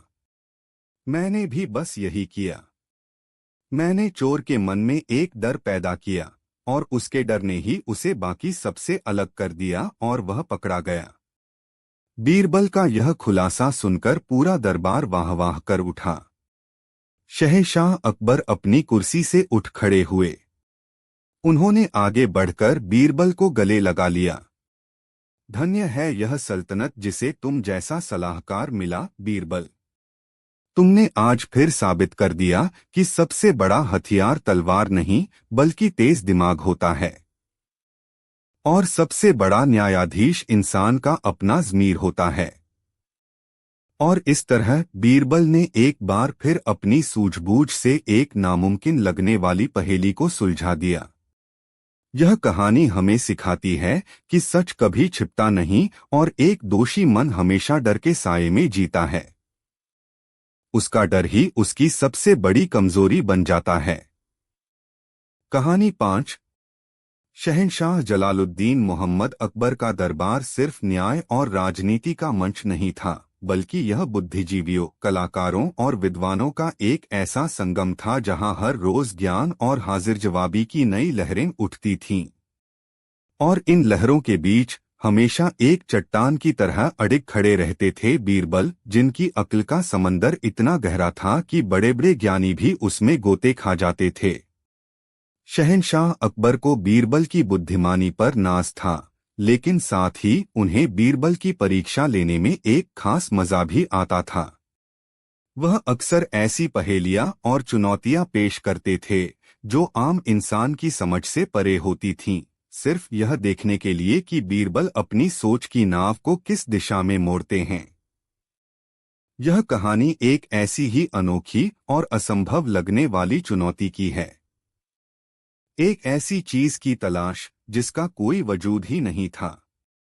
एक ऐसी पहेली जिसने पूरे दरबार को चकरा दिया और बीरबल की बुद्धिमानी को एक ऐसी कसौटी पर कसा जहां से लौटना नामुमकिन लग रहा था। आगरा में बसंत का मौसम था। बागों में फूल खिले थे और हवा में एक ताजगी थी। शहंशाह अकबर का मन भी आज बहुत प्रसन्न और प्रफुल्लित था। दरबार लगा हुआ था और माहौल खुशनुमा था। दरबारी शहंशाह को खुश करने के लिए तरह तरह की बातें कर रहे थे। तभी शहंशाह की नजर बीरबल पर पड़ी, जो हमेशा की तरह शांत और गंभीर मुद्रा में बैठे थे। उन्हें देखकर अकबर के मन में एक शरारत सूझी। उन्हें लगा कि इस शांत तालाब में एक पत्थर फेंककर थोड़ी हलचल पैदा की जाए। अकबर अपनी गद्दी पर तनकर बैठ गए और एक गंभीर आवाज में बोले, दरबारियों, आज हमारे मन में एक सवाल उठ रहा है। इस दुनिया में अनगिनत चीजें हैं, कुछ घटती हैं, कुछ बढ़ती हैं। सूरज निकलता है तो दिन बढ़ता है, ढलता है तो घटता है। चांद कभी पूरा होता है, कभी आधा। इंसान की उम्र बढ़ती है, दौलत घटती बढ़ती है। क्या इस दुनिया में कोई ऐसी चीज है जो हमेशा एक जैसी रहती है, जो न कभी कम होती है और न ही कभी ज्यादा? यह सवाल सुनकर दरबार में सन्नाटा छा गया। सब एक दूसरे का मुंह देखने लगे। यह कैसा दार्शनिक सवाल था? एक मंत्री ने हिम्मत करके कहा, आलमपनाह, सोना शायद। सोना हमेशा सोना ही रहता है। अकबर ने तुरंत जवाब दिया, नहीं। सोने को पिघलाकर उसके गहने बनाओ तो उसका रूप बदल जाता है। उसे खर्च करो तो वह घट जाता है। यह जवाब सही नहीं है। किसी और ने कहा, पहाड़ जहांपना। पहाड़ सदियों से जैसे हैं वैसे ही रहते हैं। गलत, अकबर ने कहा। हवा, पानी और समय की मार से पहाड़ भी घिसते हैं, उनकी ऊंचाई भी कम होती है। यह भी सही जवाब नहीं है। दरबार के बड़े बड़े विद्वान और ज्ञानी सोच में पड़ गए, लेकिन किसी के पास कोई संतोषजनक जवाब नहीं था। सबने हार मान ली। अब अकबर की विजयी मुस्कान बीरबल की ओर मुड़ी। क्यों बीरबल, तुम इतने खामोश क्यों हो? क्या तुम्हारी अक्ल ने भी आज जवाब दे दिया? या तुम्हारे पास हमारे सवाल का कोई जवाब है? बीरबल अपनी जगह से उठे और अदब से सिर झुकाकर बोले, जहां पनाह, दुनिया में ऐसी चीजें हैं जो न घटती हैं न बढ़ती हैं, लेकिन उन्हें शब्दों में बयां करना मुश्किल है। अकबर को तो जैसे मनचाही मुराद मिल गई। उन्होंने बीरबल को फंसाने का एक सुनहरा मौका देख लिया। सिर्फ शब्दों से काम नहीं चलेगा, बीरबल, शहंशाह ने एक चुनौती भरे लहजे में कहा। हम चाहते हैं कि तुम हमें वो चीज लाकर दिखाओ। हम तुम्हें 1 हफ्ते का वक्त देते हैं। तुम्हें हमारे लिए एक ऐसी चीज लानी है जो न कम होती हो और न ही ज्यादा। अगर तुम कामयाब हुए तो मुहमांगा इनाम मिलेगा, और अगर नाकाम रहे। अकबर ने अपनी आंखों में एक शरारती चमक के साथ कहा, तो तुम्हें 1 महीने तक दरबार में सिर्फ खड़े रहना होगा, बैठने की इजाजत नहीं मिलेगी। यह सुनकर साजिशी दरबारी, खासकर मुल्ला दो प्याजा, मन ही मन बहुत खुश हुए। उन्हें यकीन था कि बीरबल इस बार बुरी तरह फंस गए हैं। ऐसी चीज तो दुनिया में हो ही नहीं सकती। 1 महीना बीरबल को दरबार में खड़े देखना उनके लिए किसी जश्न से कम नहीं था। बीरबल ने एक पल के लिए अपनी आंखें बंद की, जैसे कुछ सोच रहे हों। फिर उन्होंने आंखें खोलीं और कहा, मुझे आपकी शर्त मंजूर है, आलमपना। 1 हफ्ते बाद मैं वो चीज लेकर आपके सामने हाजिर होऊंगा। बीरबल के इस आत्मविश्वास ने सबको हैरान कर दिया। क्या बीरबल के पास सच में कोई जवाब था, या यह सिर्फ उनका घमंड बोल रहा था? अब सबको 1 हफ्ते का इंतजार था। अगले दिन से पूरा आगरा बीरबल की इस अनोखी खोज का गवाह बन गया। लेकिन बीरबल ने कुछ भी नहीं किया। वह न तो किसी ज्ञानी के पास गए, न किसी साधु संत से मिले, और न ही किसी बाजार में कुछ ढूंढने निकले। वह हर रोज दरबार आते, अपना काम करते और शाम को घर चले जाते। उनके चेहरे पर चिंता या परेशानी का कोई भाव नहीं था। वह बिल्कुल शांत और सामान्य थे। उनकी यह खामोशी उनके दुश्मनों के लिए किसी जश्न से कम नहीं थी। मुल्ला दो प्याजा रोज शहंशाह के कान भरते, देखिए जहांपनाह, बीरबल ने हार मान ली है। वह जानता है कि ऐसी कोई चीज है ही नहीं। अब बस अपनी इज्जत बचाने के लिए खामोश है। 1 हफ्ता पूरा होते ही उसकी सारी हेकड़ी निकल जाएगी। अकबर भी थोड़े चिंतित थे। वह बीरबल को शर्मिंदा नहीं करना चाहते थे, लेकिन उन्होंने चुनौती दे दी थी और अब पीछे नहीं हट सकते थे। दिन बीतते गए। पहला दिन, दूसरा दिन, तीसरा। देखते देखते 6 दिन गुजर गए। कल आखिरी दिन था। अब तो बीरबल के दोस्तों को भी चिंता होने लगी। उन्होंने बीरबल से पूछा भी, बीरबल, तुम कुछ कर क्यों नहीं रहे? कल तुम्हें शहंशाह को जवाब देना है। बीरबल बस मुस्कुराकर कहते, सब्र करो दोस्त। सही वक्त पर सही चीज सामने आ जाएगी। 7वें दिन की सुबह हो गई। आज फैसले का दिन था। बीरबल सुबह उठे, स्नान किया और अपने एक नौकर को बुलाकर उसके कान में कुछ कहा। नौकर सिर हिलाकर तुरंत काम पर लग गया। इसके बाद बीरबल हमेशा की तरह तैयार होकर दरबार के लिए निकल पड़े, लेकिन आज उनके हाथ खाली थे। यह देखकर दरबारियों को पूरा यकीन हो गया कि बीरबल हार चुके हैं। वे एक दूसरे को देखकर मुस्कुराने लगे और बीरबल के अपमान का तमाशा देखने के लिए तैयार हो गए। दरबार खचाखच भरा हुआ था। आज का दिन किसी उत्सव जैसा लग रहा था, क्योंकि सबको बीरबल की हार का इंतजार था। शहंशाह अकबर अपने सिंहासन पर विराजमान थे। उनकी नजरें भी दरवाजे पर टिकी थीं। तभी बीरबल ने दरबार में प्रवेश किया। उनके चेहरे पर वही आत्मविश्वास और शांति थी, लेकिन उनके हाथ खाली थे। उन्हें खाली हाथ देखकर मुल्ला दो प्याजा अपनी जगह से उठ खड़े हुए।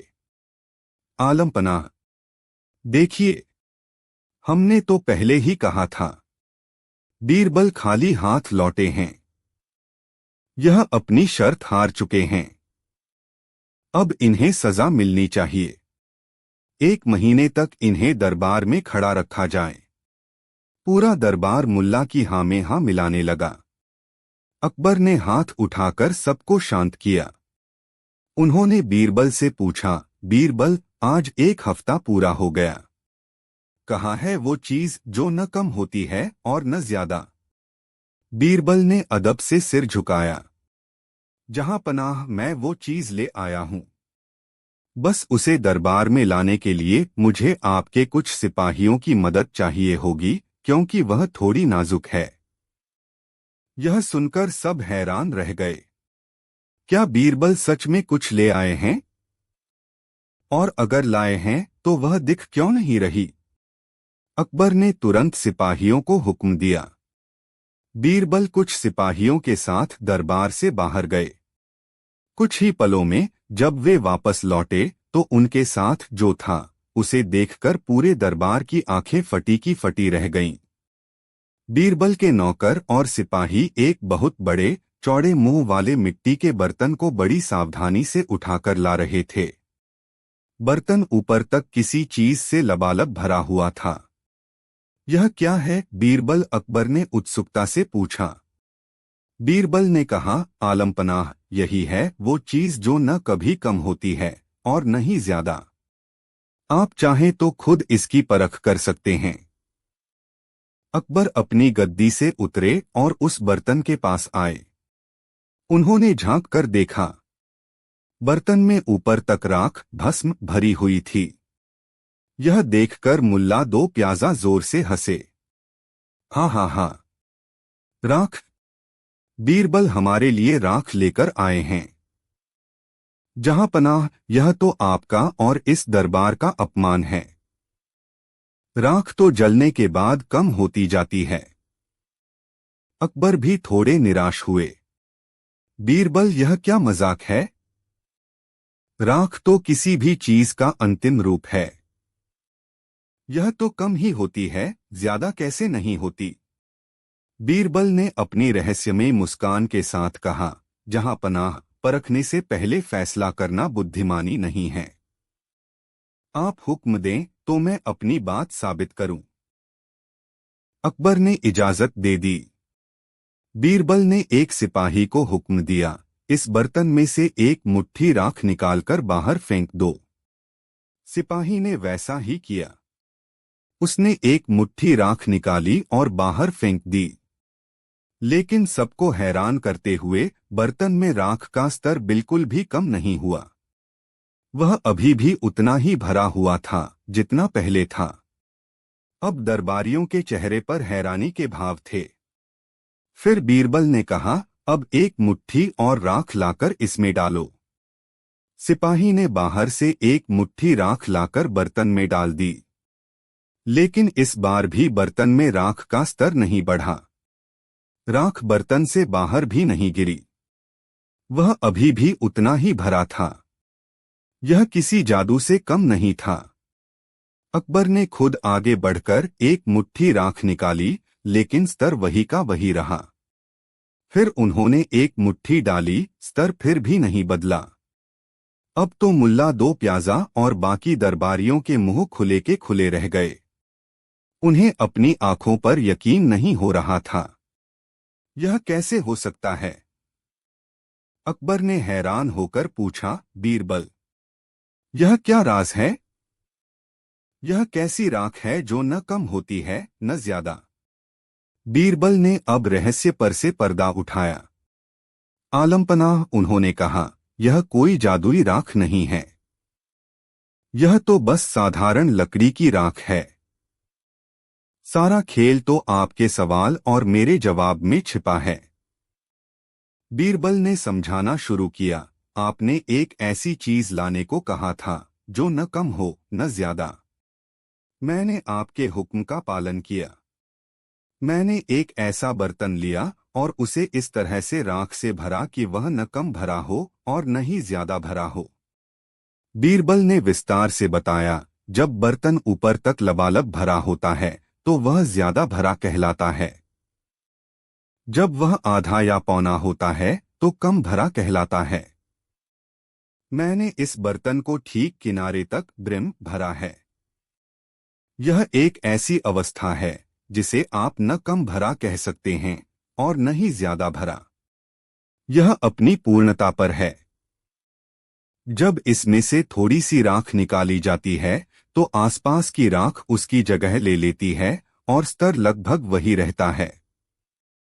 और जब थोड़ी सी डाली जाती है तो वह कणों के बीच की जगह में समा जाती है, इसलिए स्तर बढ़ता हुआ नहीं दिखता। यह एक भौतिक गुण है, लेकिन मेरा असली जवाब यह नहीं था। बीरबल ने अपनी असली बात कही, मेरा असली जवाब आपके शब्दों में छिपा था। आपने एक चीज मांगी थी जो न कम हो न ज्यादा। मैंने आपको एक भरी हुई अवस्था दी है जो न कम है न ज्यादा। बीरबल ने अपनी बात को एक दार्शनिक मोड़ देते हुए कहा, जहां पनाह दुनिया में हर चीज घटती या बढ़ती है, लेकिन संतुलन और पूर्णता एक ऐसी अवस्था है जो हमेशा एक जैसी रहती है।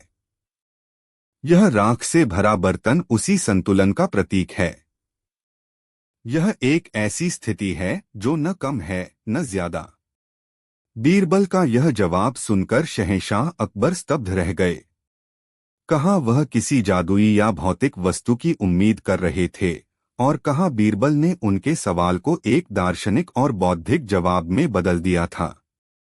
उन्होंने बीरबल की पीठ थपथ पाई। वाह बीरबल वाह! हम तुम्हें परखना चाहते थे और तुमने हमें ही एक नया पाठ पढ़ा दिया। तुमने साबित कर दिया कि असली जवाब चीजों में नहीं बल्कि हमारी सोच और नजरिए में छिपा होता है। तुम सच में इस सल्तनत के सबसे कीमती रत्न हो। शहंशाह ने बीरबल को मुहमांगा इनाम दिया और मुल्ला दो प्याजा और उनके साथियों को शर्मिंदगी से सिर झुकाना पड़ा। यह कहानी हमें सिखाती है कि कई बार समस्याओं का हल सीधा और सरल नहीं होता। हमें अपनी सोच के दायरे को बढ़ाना पड़ता है और शब्दों के पीछे छिपे गहरे अर्थ को समझना पड़ता है। बीरबल ने यह साबित कर दिया कि सबसे मुश्किल पहेलियों का जवाब भी हाजिर जवाबी और एक अलग नजरिए से दिया जा सकता है। कहानी 6। उस रात आगरा के आसमान पर काले बादल छाए हुए थे। रह रहकर बिजली कड़कती थी और हवा में एक अजीब सी उदासी थी। अपने आलीशान बिस्तर पर लेटे शहंशाह अकबर गहरी नींद में थे। दिन भर की थकान के बाद उनका चेहरा बिल्कुल शांत था। लेकिन सपनों की दुनिया पर किसका जोर चलता है? नींद के गहरे समंदर में गोते लगाते हुए अकबर एक ऐसी दुनिया में पहुंच गए जहां सब कुछ अजीब और डरावना था। उन्होंने ख्वाब में देखा कि वो अपने शीशमहल में आईने के सामने खड़े हैं। सब कुछ वैसा ही था, राजसी लिबास, सिर पर ताज, चेहरे पर वही रौब। लेकिन तभी उन्हें अपने मुंह के अंदर कुछ अजीब सा महसूस हुआ। एक असहजता, जैसे कोई चीज अपनी जगह पर नहीं है। उन्होंने अपना मुंह खोला और आईने में देखा। जो मंजर उन्होंने देखा उससे उनकी रूह कांप गई।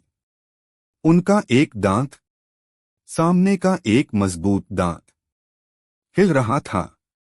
इससे पहले कि वो कुछ समझ पाते, वो दांत बिना किसी दर्द के, बिना खून की एक बूंद के उनके हाथ में आ गिरा। अकबर घबरा गए। उन्होंने फिर आईने में देखा तो पाया कि एक और दांत ढीला पड़ चुका है।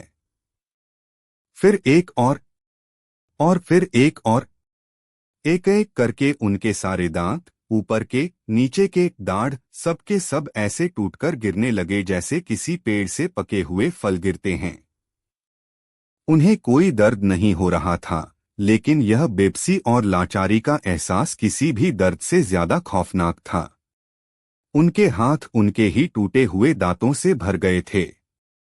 आखिर में उनके मुंह में सिर्फ एक दांत बचा था।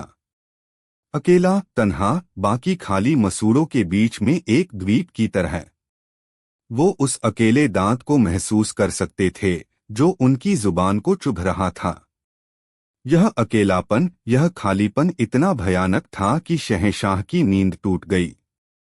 अकबर पसीने से तरबतर, हांफते हुए उठ बैठे। उनका दिल जोर जोर से धड़क रहा था। उन्होंने तुरंत अपने मुंह में हाथ फेरा, अपने दांतों को टटोला। सब अपनी जगह पर मजबूती से जमे हुए थे।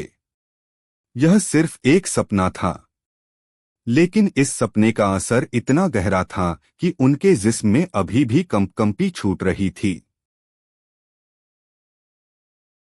उन्होंने पानी पिया, अपने बिस्तर पर टहलने लगे, लेकिन उस सपने का खौफनाक मंजर उनकी आंखों के सामने से हट ही नहीं रहा था। वो खाली मसूड़े, वो अकेला दांत, वो बेबसी का एहसास। इसका क्या मतलब हो सकता है? क्या यह किसी आने वाली अनहोनी का संकेत है? किसी बड़ी मुसीबत का पैगाम? पूरी रात अकबर सो नहीं पाए। उनके मन में हजारों सवाल घूम रहे थे।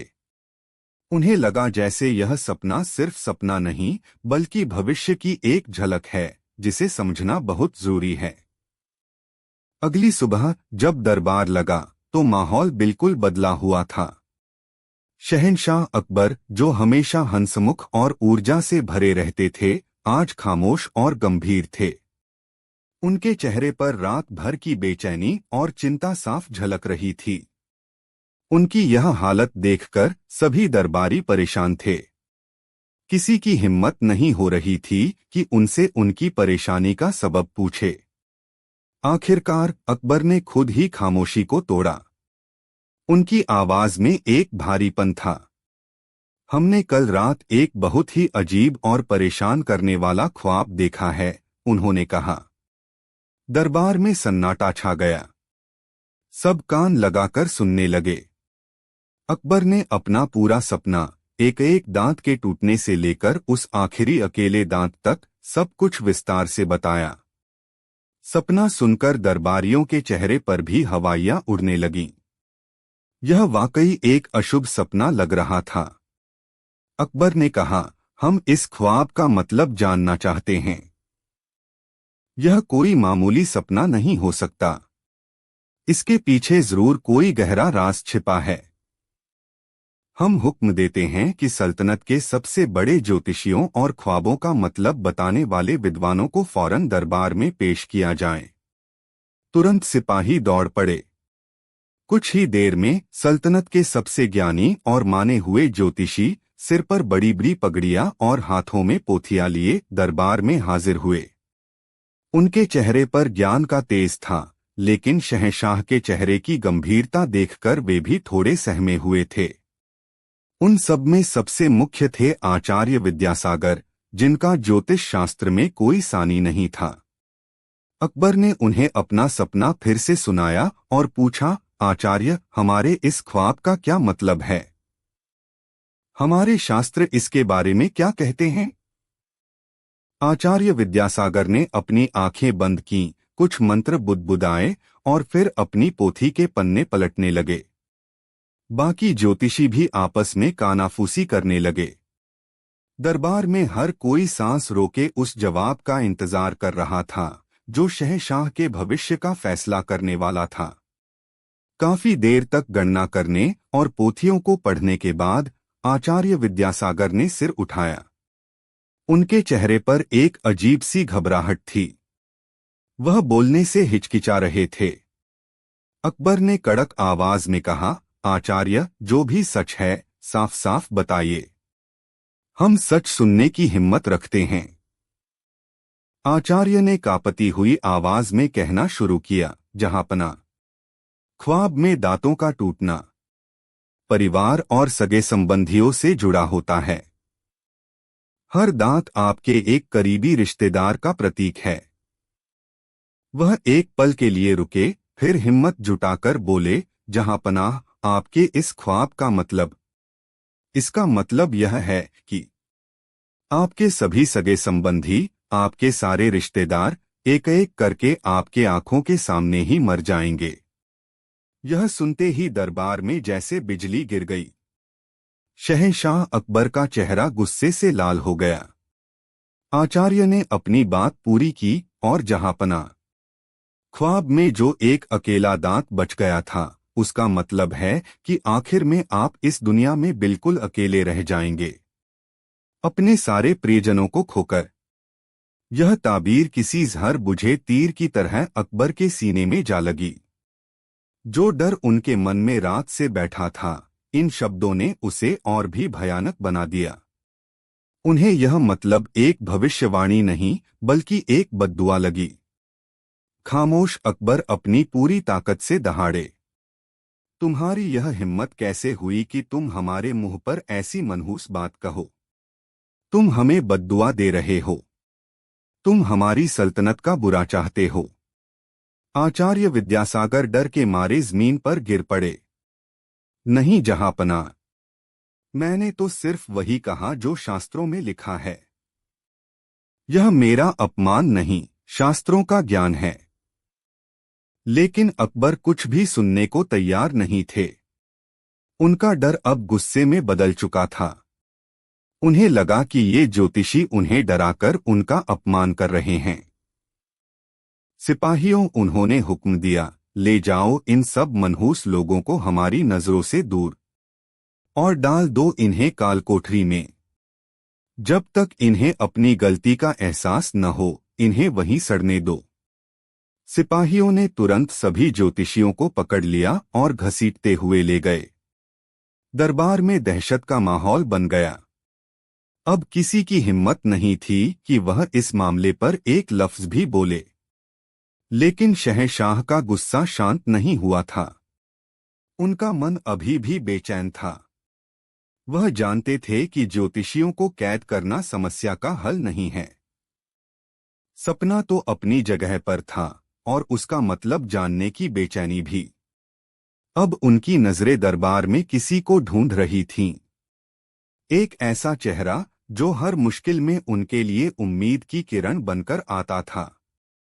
एक ऐसा दिमाग जो हर उलझी हुई गुत्थी को सुलझा देता था। बीरबल कहाँ है? शहंशाह ने पूछा। एक दरबारी ने बताया कि बीरबल किसी जरूरी काम से शहर से बाहर गए हुए हैं और दोपहर तक लौटेंगे। अकबर ने हुक्म दिया, जैसे ही बीरबल लौटें, उन्हें फौरन हमारे सामने पेश किया जाए।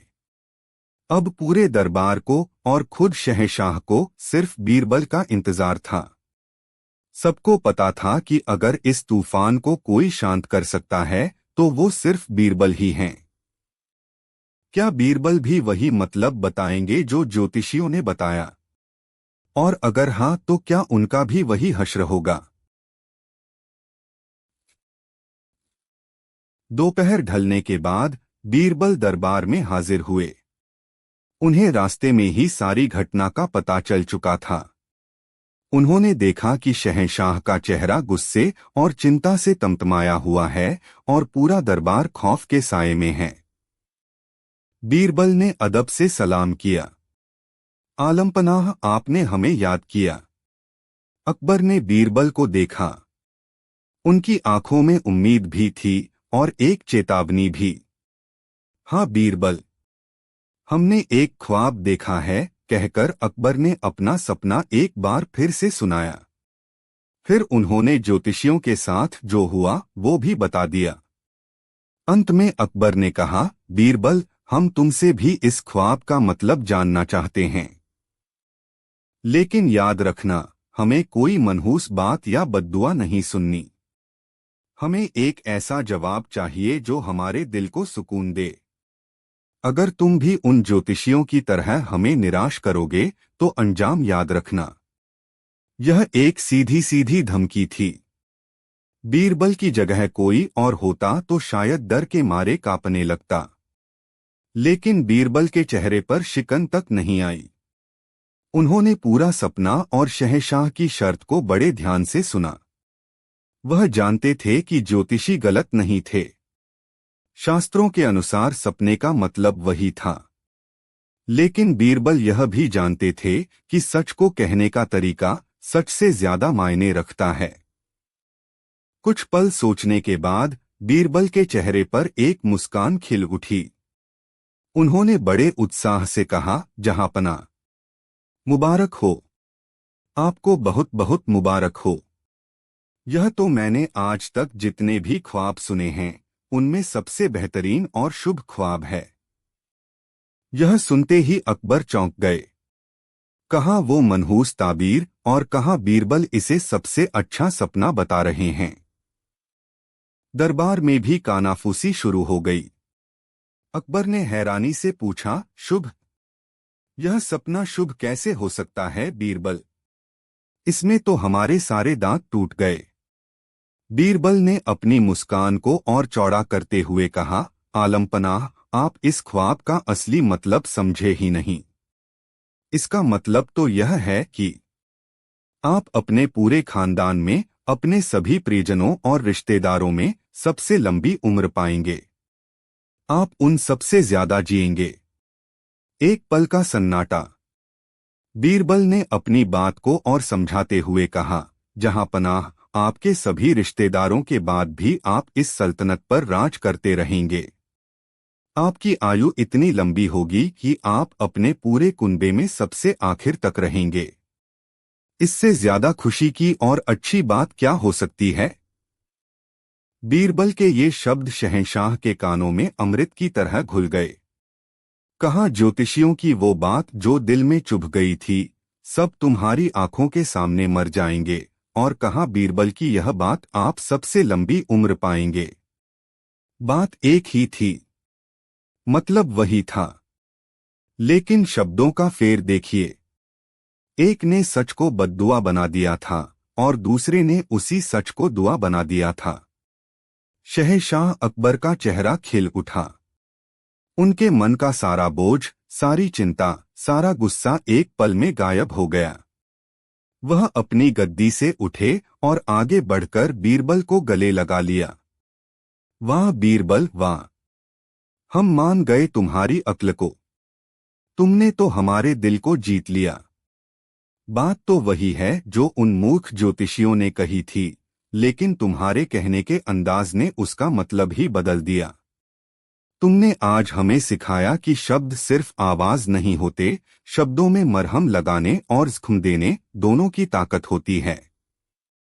अकबर बीरबल से इतने खुश हुए कि उन्होंने उसे ढेरों इनाम और अशर्फियां दी।